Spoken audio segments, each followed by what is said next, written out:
Grabe talaga ibuka ang bibig ng pusang to. Mabigyan nga lang niyang tablet na yan. Pero bilang reward, ayan, binigyan natin sila ng cat food at grabe enjoy na enjoy naman sila pag lafang jar. Wow!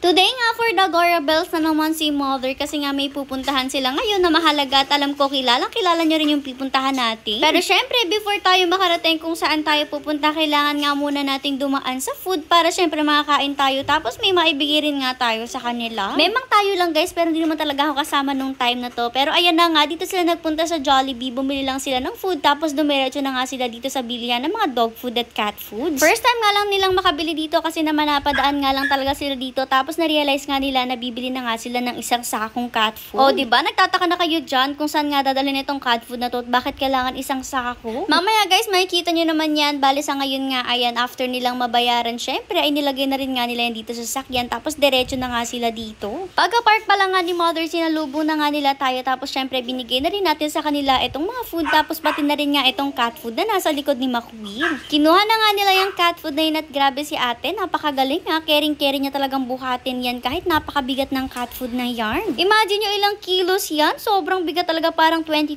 kilos. Pero caring-caring niyang buhatin. Tapos apakainit pa talaga nung time na yarn. Kung nanonood na nga kayo sa amin noon pa, feel ko alam niyo na kung nasan tayo ngayon. Kasi ilang beses na rin nga namin naipakita sa inyo to sa vlogs. Andito nga tayo ngayon kina Ate Risa nyo. At eto na nga po ang kapatid ni Brindel na tinatawag nila at pinangalanan nila ngayon na Tala.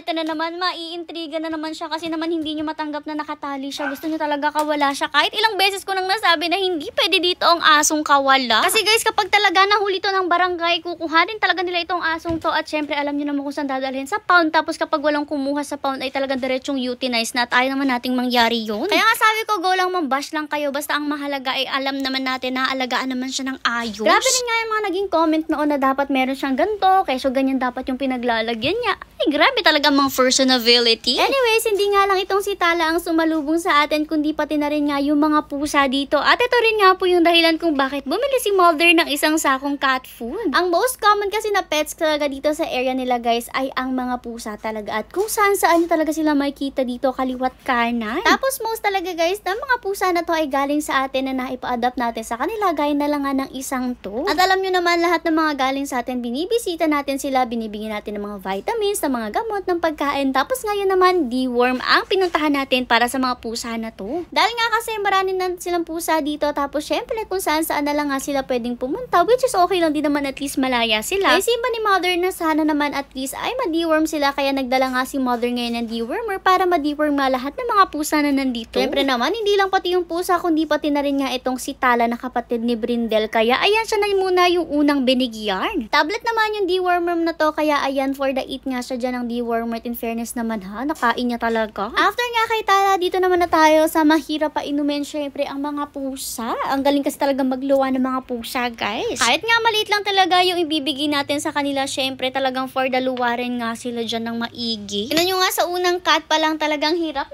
na nga sila at hindi sila magkaintindihan dyan kung paano ba ipapainom yarn. Pero after so many pilit, in fairness, kinaya rin naman nila at ayan, talagang halos lahat nga ng pusa pinaiinom na rin nila. Syempre, ito pa ring vermifuge na dewormer yung binigay natin guys. Tapos ayan, syempre, tinatansya rin natin yung bigay kasi dapat depende talaga sa timbang nila kung gaano karami yung bigay. Balang ginagawa nga ni Mother dyan, hinahati-hati niya nga yan para makuha nga yung tamang dosage na kailangan nila depende sa kanilang timbang. Ito namang isang cat na to, siya nga si Shadow guys, kasabayan nga siya ni Naming at Musang. Tapos yun, nakikita nyo nga ng mga maliliit na kuting anak nga po yun ni Shadow. O diba, ang galing ng anak na nga siya dito. Anyways, ito naman nga si Tala na grabe nyo intrigahin. O tingnan nyo, mukhang healthy naman siya guys. Hindi man porket nakatali at hindi porket nakakulong ay kinakawawa na. Sabi ko naman sa inyo, tingnan nyo, ang ganda ng katawan niya at sa kanilang tatlong magkakapatid siya guys, ang pinakamalaki yung katawan at ibig sabihin pinakamataba. Kita nyo rin naman guys na malusog siya at masaya, kaya hindi ko talaga mag-gets kung ano yung pinuputok ng butche ng ilan dyan. Sabi ko nga siguro dahil hindi na-meet ng video natin yung expectation nila, siguro ina-expect nila na dapat maganda yung paglalagyan, may cage na maganda, may tali na maganda. Pero sabi ko nga, what if ito lang talaga yung kaya ng may-ari, diba? Hindi lang naman mayayaman guys yung may karapatan na magkaroon ng mga aso. Anyways, ayan, binuksan na nga nila itong isang sako nga ng ating cat food na binili. Tapos isa-isa na nga nilang binigyan itong mga pusa. Kanya-kanya na nga silang tumpok dyan. Tapos may dala rin nga pala tayo dyan na pakainan guys. At dyan nga pinakain yung iba. Pero hindi naman natin na-expect na kulang pa talaga yung pakainan na yan. Kasi nga sobrang dami na nila dito ngayon. Tapos ayan, kahit nga salo-salo na sila, hindi na rin talaga magkanda o gaga yung mga ulo nila dyan kapag salo-salo sila sa isang pakainan. Kaya naman yung ibang mga cats, sinumpukan na nga lang sa ibang gilid para makakain na rin nga sila kasabay nitong ibang mga pusa. In fairness ha, kahit ngayon lang nakakain ng cat food yung ibang mga pusa, ang galing na talaga nilang kumain at enjoy na rin naman nila. Alam niyo, parang hindi naman sila nanibago since nating ang kinakain naman nila ay hindi cat food. Mukhang enjoy na enjoy pa nga sila at mukhang hindi na nga ulit sila kakain ng iba pa bukod sa cat food. Charis lang syempre.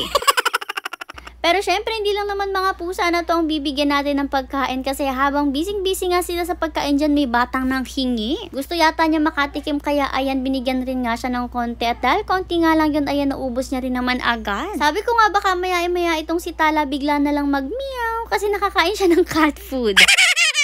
Pero in fairness naman sa mga pusa na to guys, kita nyo rin naman sa kanila na malulusog din naman sila at mukhang hindi naman sila kinukulang talaga sa pagkain at all. Kaya kahit ganito lang naman kasimple yung environment nila, hindi mo naman masasabi talaga na pinababayaan kasi kita mo naman na okay rin sila. Kahit nga itong si Tala. Itong si Tala rin nga pala guys, hindi naman siya nagsistay lang dito palagi kasi syempre medyo mainit nga dito. Nilabas nga lang rin siya ngayon dito kasi nga darating din tayo. Tinan nyo nga for the wiwi pa nga siya dyan tapos pauli-uli na nga siya kasi ayaw rin niya talaga na may wiwi siyang ganyan. O diba, hindi rin niya inaapakan. Tapos parang nagsasabi siya na ayaw na niya dyan kasi may wiwi nga dyan. Eto naman mga kuting na to, dahil medyo malalaki na rin nga sila, tingnan nyo nakikikain na rin nga sila ng cat food. Tapos unti-unti nga lang rin yung kain nila. Anyways, kinuha na nga muna nila ulit itong si Tala. Tapos dinala na nga ulit dito sa may likod. Pero mas okay nga siya dito guys kasi alam nyo ba, ang presko dito sa likod na yun. Alam nyo yung tingin pa lang, kita nyo naman presko kasi tingnan nyo lupa siya at hindi sementado. Ang sementado kasi guys, mas mainit talaga siya. At hindi lang yun guys, tingnan nyo sa likod nga na to, napakaraming puno at ibig sabihin lang yan talagang mahangin nga dito at presko talaga. Lilipat rin nga pala siya dito guys para makapagpoti nga muna siya at tingnan nyo nakailang pauli-uli nga rin siya dito kasi nga syempre magpupupo daw siya. Nakatuwa kasi alam na nga niya parang naging routine na nga nila na dito na rin nga siya pupupo kapag inilagay siya dito. After nga kumain ng mga pusa, ayan, busog